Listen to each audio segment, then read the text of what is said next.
Hi guys, thanks for joining me on this really bloody great day. UK weather. And as you can tell, this time I actually have notes with me, so we can start talking about Kamen Rider Gavv Episode 2. Forgive me if I don't mention the titles of these episodes, I forget about them very quickly.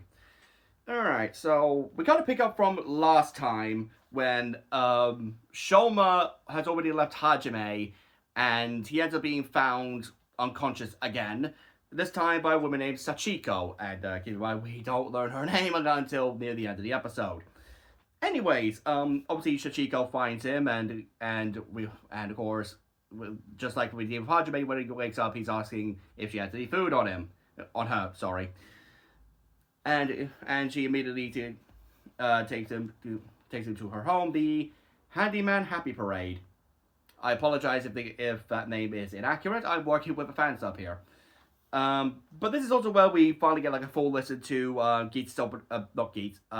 Gavv's opening theme song, Got Boost, and it is mid.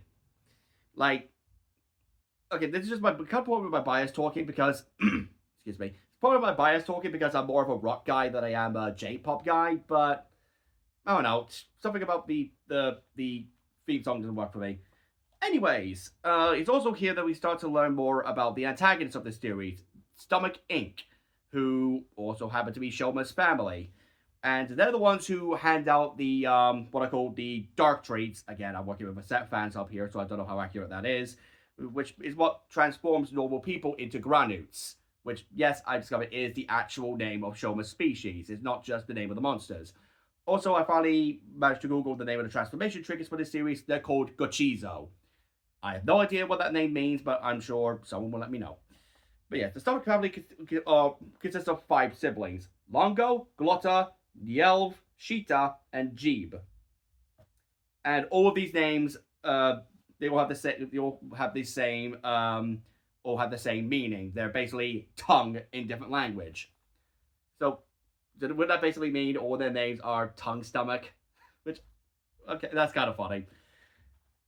Anyways, Largo's generally the one in charge. Glotta deals with the manufacturing. The elf handles the development of, of their products.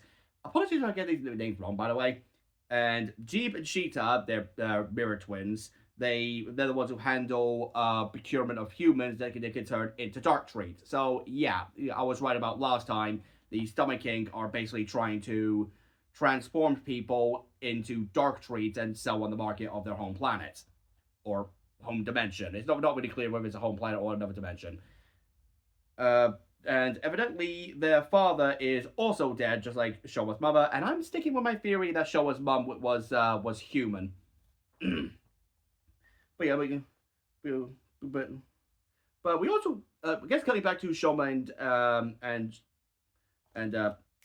Sachika, sorry, Sachika, not Sachiko. Don't know why I kept calling her that. Anyways, coming back to those two, Shoma obviously, eats more sweets, so he's able to develop more gochizo. But an interesting thing happens when he eats a bento box, and it doesn't create gochizos. So that's kind of an interesting, I guess, could consider it a lore drop almost. So that'd be kind of interesting to see how exactly they handle it. So he is capable of eating regular food, but it's only, I guess, through sweets and snacks that he's able to create the gachizos, which I guess would kind of make sense because he's the snack-themed Kamen Rider, not the general food-themed Kamen Rider. Yeah, because we also already know several of his other forms he gets later in the series. We know he has one based on chocolate, one based on marshmallows, and as we see in this episode, one based on crisps. I'm British, so we call them crisps. We don't call them chips. Chips are a different thing. They may be potato, but it's not. But never mind. but yeah, in his first time trying potato chips, and he's basically ecstatic at it because he's heard about how delicious crisps are pretty much his entire life through stories told to him by his mum, and that's basically the whole reason why he's so ecstatic about trying all these different snacks, because Shoma's mom, who's, I swear we still don't know her name yet, basically gets to tell him about all the snacks from Earth and how delicious they were. But and obviously in this case in particular, talking about crisps, and that's I guess is part of what informed Shoma's desire to learn more about different foods.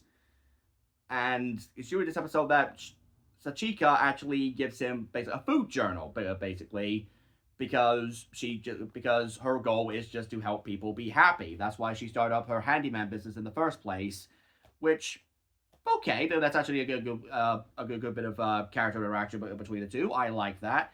Obviously, she thinks he's a bit odd, obviously, but she sees that him helping others and wanting to learn more about human food is what makes him happy. So she wants to help with that. And it's only helped out by the fact that if I just where is it? Oh yeah, here. No, wait, where is it? I know I have it written down here somewhere.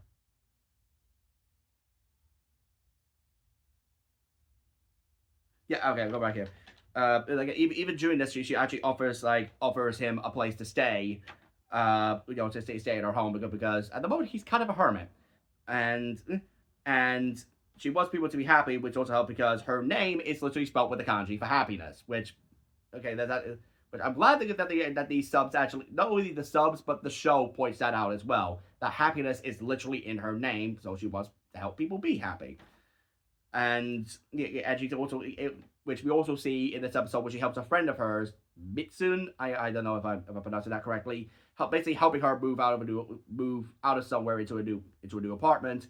And Shoma actually decides to help while also showing his insane strength thanks to the snacks he's eaten, which obviously surprises the both of them. But hey, they're happy that he was able to help, and obviously doing all this, he's still trying to keep his identity of an alien a secret from other people, which I guess I can kind of understand that, if only because of the people's reaction to just him being a common writer, which more on that in a bit.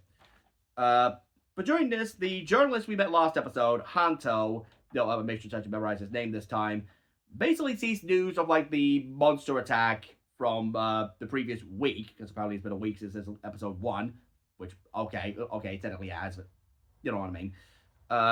Basically, he sees news of it blowing up on Twitter. I'm not calling it X. And it was actually able to get in contact with Hajame's family about this attack. And like I said last time, Hajame's mother basically says there were 2 monsters there. Thinking that Gavv was another one. Hajime saying, no, he saved us. He's the one who kicked the other monster's ass. Which, I'm glad that Hajime is sticking up for Shoma here without giving away his identity or how he knows who Shoma is. And I'm glad that they're not doing this silly thing that I see so many times in especially Phase 1 Heisei era, where they just label Kamen Riders as monsters and people just keep on calling them monsters. I'm glad the mother kind of doesn't continue on with the no, he's a monster bullshit that I've always hated in Phase 1 Kamen Rider. If you don't know what I'm talking about, Phase 1 is from Cougar to Decade, whereas from Double onwards, none of the riders are really called monsters. I consider Zio a monster, but that's a different thing entirely. Anyways, what happens? Yeah. Obviously, this is where a Granute is basically given the job of hunting down people and turning them into dark trees. And when you know it, the victim this time is Mitsune. Small world. And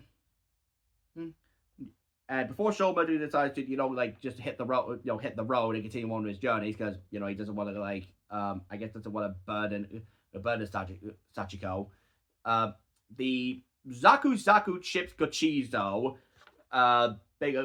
because he's been creating them as he eats them and trying to keep them a secret. We basically come up to him and tell him that Mitsune is in danger. And before you say anything, he actually was accidentally creating some whilst at Mitsu's place. They all decided to have basically a celebratory meal, and he just asked for potato chips, crisps. Sorry. and he was actually creating some while he was there, so decided to just like hide them away in one of the leftover boxes. But yeah, they of course tell Shoma that Mitsune is in trouble, which leads to Shoma obviously coming across the ground and to try to put a stop to him. It's also here that a couple more of the aesthetic things of Gavv's suit really irks me. Well, not just Gavv's suit, but just Gavv in general. So one thing I didn't mention last time because I didn't have notes. Gavv's primary sword, it isn't just a standard sword, but the way he summons it, the Gavv literally vomits it out. Like, literally just spits it right out of his stomach, and ew. Just, like, I know that's kind of like a thing with some Kamen Riders where they summon their weapons out of their belts. I don't have a problem with that. I am fine with that. But knowing that this isn't actually a belt, it's a secondary mouth, so it's like he's literally coughing it up. It's, it doesn't work for me. And I've already noticed, like another thing I've not realized about the Gavv, whenever there's a Kachizo inside, because the way a couple of the Kachizos pop open, basically, especially the puppet, like, especially, I guess if you use an appropriate one, the popping gummy Kachizo, it looks like it's screaming for help as it's being eaten. Like, I know that that's supposed to be like a visual gag, but it grows. Like, already established I'm not a fan of the aesthetic of this series. Anyways, and of course it's during this fight that. Well, actually, this is actually a pretty cool moment to show a bit more dimension to Shoma. Basically, the Ground realizes that Shoma's stronger than him, and it's like, hey, how about we, quote unquote, is split the profits, basically, he'll like split whatever payment he gets from handing Mitsune over to be a dark tree. And that pisses Shoma off, and basically that, humans are not meant to be cattle. They're people. They're supposed to live life to the fullest and be happy. And during this, Shoma realizes he, of course, can unlock a new form by using the Zakusaku chip form. I'm gonna say this: it is a much better looking suit than his base one. The design of his pup and gummy form, I don't have a problem. It's the color scheme I have a problem. The yellow going to purple, then grading into blue, for some reason, just does not work. Especially since it clashes with the red of the Gavv and the silver and black base undersuits. That didn't work for me. Zakusaku chips, however, actually works a bit better. I mean, yeah, the actual crisp motif is definitely a lot more prevalent in this one, especially with, like, again, this is kind of a bit funny. During the transformation, he initially just has giant potatoes in place of his eyes, and then they're slashed off to show, like, what kind of look like McCoy chips, McCoy crisps. Sorry, I just need to stop calling them chips. And yeah, it is definitely more overt with the potato crisp motif of the suit. But it makes it.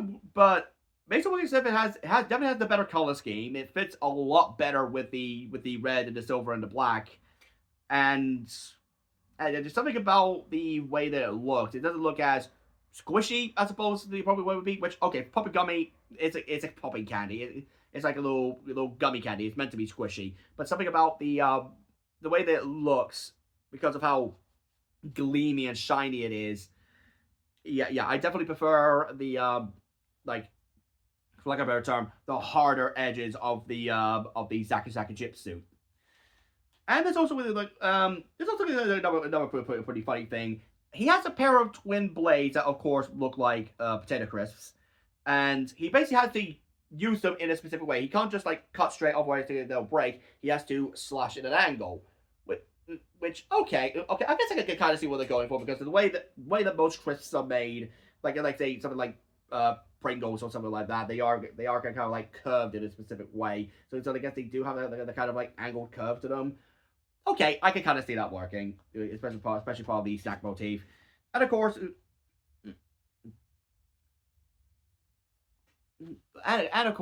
he does the same thing before. Either like from last episode. Basically tells the monster you can either give up the dark treats or I defeat you now. But of course But of course, Gradu is already in the flow of the Dark Street, so Shoma doesn't really have much of a choice, and thus defeats him with the power of crisps. I'm hungry now. That's what the show's going to do to me. It's going to make me hungry. Anyways, of course, Shoma's able to restore Mitsune by cutting off the binding that keeps her basically like in her snack form. And just like Hajame's mum, she's initially scared of him, thinking that he's a monster. And Shoma actually does look kind of hurt by this, but it's like, I'm sorry for scaring you. I'll go now. So it's like, I'm glad he's not. What's the? He's not trying to be like, oh no, I'm not a monster. I'm not here to hurt you. He's like he unintentionally scared her, and he's sorry about that. So good that they were making sure not to do the standard. People call me a monster, and that's what I am. Bollocks. Anyways, after this, of course, Sachiko is a bit baffled at Shoma leaving, especially leaving. But he does like leave her a letter, basically thanking her for the food, and she's kind of inspired him to go out and make people happy. But it's also doing this that obviously Hanto is happy to finally have a lead, especially since we learned that his mom was eaten by a Gradu while he was a kid, and he saw the monster up close. That's why he has like a little drawing of the monster that he was able to recall from memory. He drew that himself. And he's happy to have a lead, and what a coinkydink. Gavv just happens to be driving nearby on that ridiculously massive Candy Crush ass quad bike. I do kind of love the quad bike. I know it's all CG, but I do kind of love it. But yeah, that's basically episode two all done. I think this is like a better showcase of like kind of like what they're trying to do with this series, where like the first episode obviously just set up like, who is Shoma, like, you know, it's like, who is Shoma, what's the mystery, what's his backstory, that kind of thing. Whereas here, this is more sort of solidifying his reasons for fighting and allowing him to actually have more of an interaction with more people in the cast, which, you know, I'm glad to see that, especially since it says we actually do get to like get a good understanding of, you know, of Sachiko and of Hanto in this, even if the latter is not really in the episode that much. All right. Honestly, aside from the aesthetic still not working for me, I can't really say much else about Gavv this week. So next week's vlog might be a bit delayed because of my schedule at work at the moment. For those wondering, I work in the Lego store, so our rotas like change from week to week. So I'll try to get a vlog as quick as I can. Just don't expect it to be as immediate as these last two have been. All right, see you later, guys.